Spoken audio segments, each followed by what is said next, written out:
is my name, the State Chairman of APGA, Progressive Grand Alliance, Abia State chapter.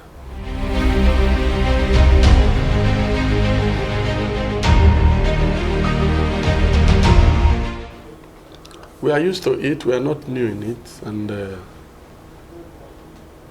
we are also preparing according to INEC guidelines as well as our party guideline, because INEC has really directed that every political party must conduct primaries and it must be free and fair. And the party leadership from the national down to the state here is also prepared for free and fair primaries. And we will not leave any stone unturned as far as that is concerned. And every aspirant, be it governorship, House of Reps, be it House of Assembly, all our aspirants, we assure them that there will be free and fair primaries as far as APGA is concerned, because we are a party that wants to change leadership narrative in Abia State. And so we must do our things decently, because he who wants equity must also go with clean hands. So we are ready, we are prepared.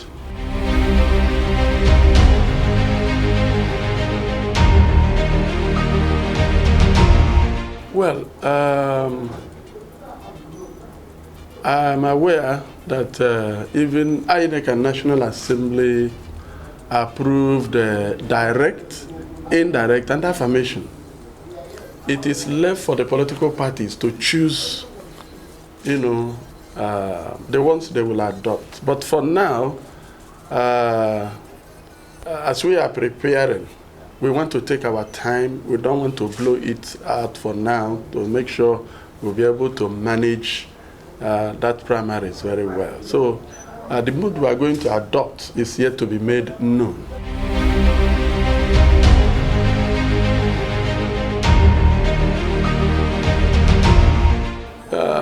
It is a thing that happens at this time every 4 years. When people are denied the opportunity of contesting or fulfilling their aspiration in their political party, they will always look for another political platform to fulfill their political aspirations. That is what is happening. And APGA is not also left out in that game, So actually, people like Professor Gregory Ibe has declared Ito APGA to aspire for governorship. Etigwe Owa, senior advocate of Nigeria, has also, from APC, has also declared and submitted his form and also prepared for primaries. We also have Sachikwe Udensi, who is also a BOT member of the party. We also have retired General Ehiemere John. They are all ready for primaries. So, but then it is left for our members to choose the best out of these four. Nobody, and I want to make it clear, among these four, nobody has been anointed as APGA candidate in this 2023 general election. Against, the rumors and people have been peddling. Everybody will go to test his popularity as far as that primary is concerned. So that is about that. So my take there is, among the four, whoever that is more popular, the party will choose, because we want the best. We want the best, the person who will deliver. We want somebody, that has conscience, somebody that is interested in the masses, somebody that is electable. That's the kind of person I know APGA is looking forward for.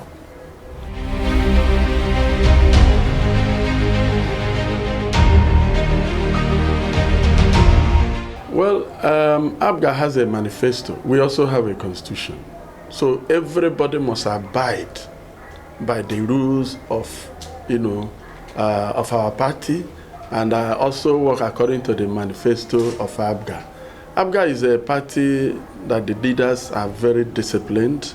Like our national leader, Dr. Victor Oye, he's a very disciplined man, and he's a man that loves transparency, he's a man that loves honesty.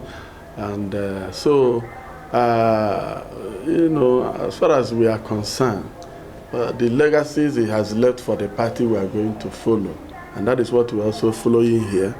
So, APGA is a party that is disciplined, that loves orderliness, So, whoever that is coming with a, continuous interest must, queue according to, the laid down rules and regulations of APGA. We'll be able to contend them because we have a guide, we have a rule that guides our conduct, that guides whatever thing we want to do in the party. Our manifesto, I don't think there is any political party in Abia that has the quality of manifesto we have. And that is why if you go to Anambra, since APGA took over Anambra right from the time of Peter Obi, look at how, how the kind of developmental stride that the government there is, has taken Anambra to. And that is what we want to be replicated here. So everybody's interest will be accommodated, but it must be in line according to the guiding principle of leadership in APGA, Abia State.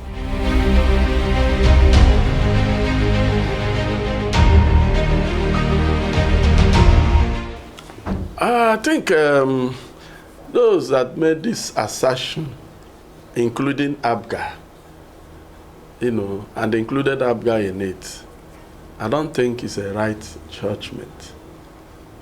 APGA is APGA.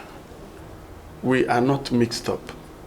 You cannot, because that Etiwa has joined, Etiwa son from APC has joined APGA, possibly with his followers, and Professor Greg Ibe has joined APGA with his followers, and you now say APGA is the same thing with PDP and the APC. Listen, these are political parties, particularly here in Abia.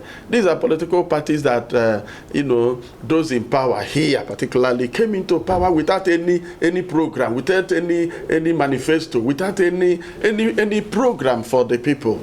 And that is why they're messing up in leadership. What actually, what scorecard will PDP or APC put on the table for people to, look at in Abia, as well as at the national leadership of the party?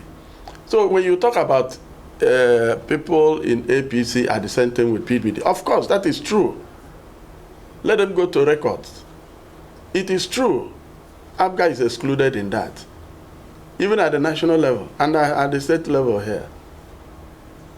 And those who are in APGA, that is why I said that as far as we are concerned, you asked about how we will manage their interests. And I said, we have a manifesto, we have a constitution, we have a guide. So nobody comes in here and behave like a madman or a political jobber. No, you don't do that here. We chase you away. You must abide. If it is happening like that in Anambra, would that be development? The level Anambra has advanced today in infrastructural development, it wouldn't have been. Is there any godfatherism in Anambra? It's because the people, APGA leaders are they are orderly. They are not treasury looters. There are people who have character. And then work according to the constitution and according to the manifesto of APGA. You don't come into election. You want to contest election. You want to govern a people or represent a people. You don't have any program. You don't have anything in mind. You don't have a manifesto. So we will manage their interests very well. It is APGA, it is APC and the PDP. If you check the record, you will know that the political jumpology, in APC, between APC and PDP, it is on the high side. And those of us who are, if you check even some of our aspirants today, particularly House of Assembly and so on, you will see that these are people who have remained in the party for a very long time.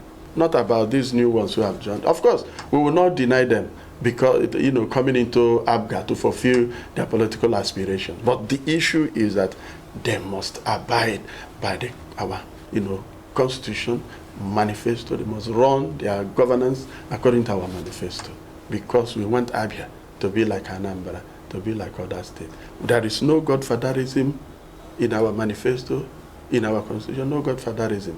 And that is the problem Abia State has. And that is why Anambra is moving forward. And so, come 2023, APGA will take over here. And every Abian will smile. And the tears of Abians will be cleared. So that is that.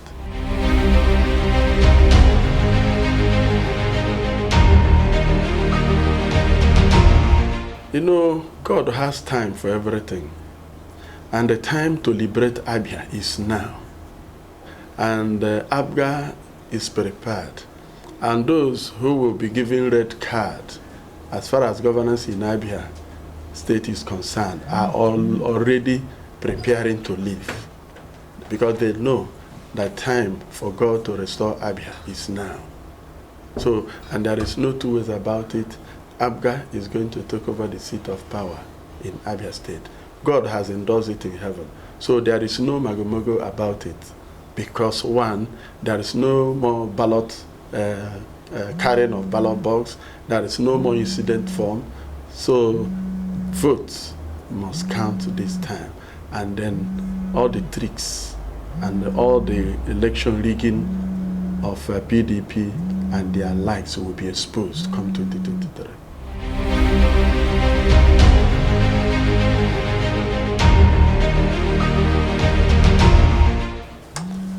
Well, if you check around some neighboring states under PDP, you find that they are doing well because they are not under godfatherism.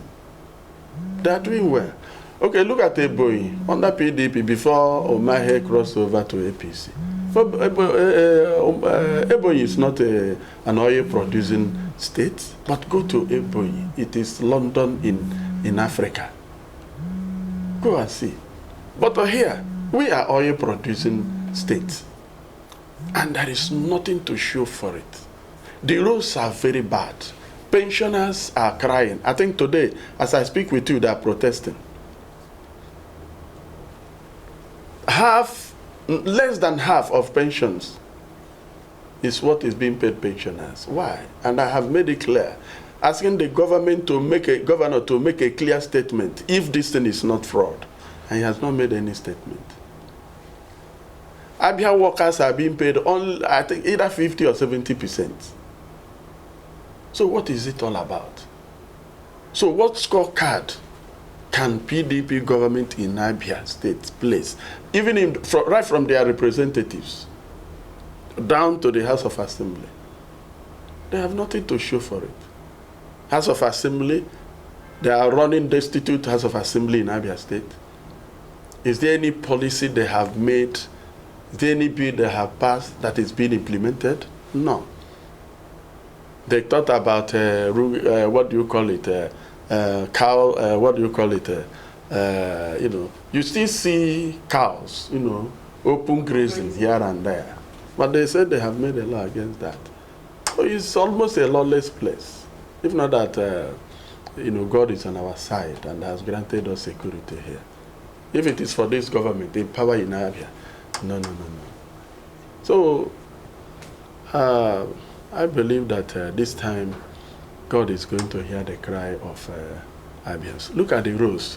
Go to Port Harcourt Road. It's impassable. Go to Fox Road. Do you know the billions that is that involved in that, sunk in that Fox Road? Yet, if you go there, it's not motorable. At Port Harcourt Road, you will not see any hardware, machine. They have all gone away. The road is going to be worse this time. People will suffer. People are already crying when the rain has not come fully. So which one do we say? Is it a Hank Road? Is it a Oboya Road? What are we talking about?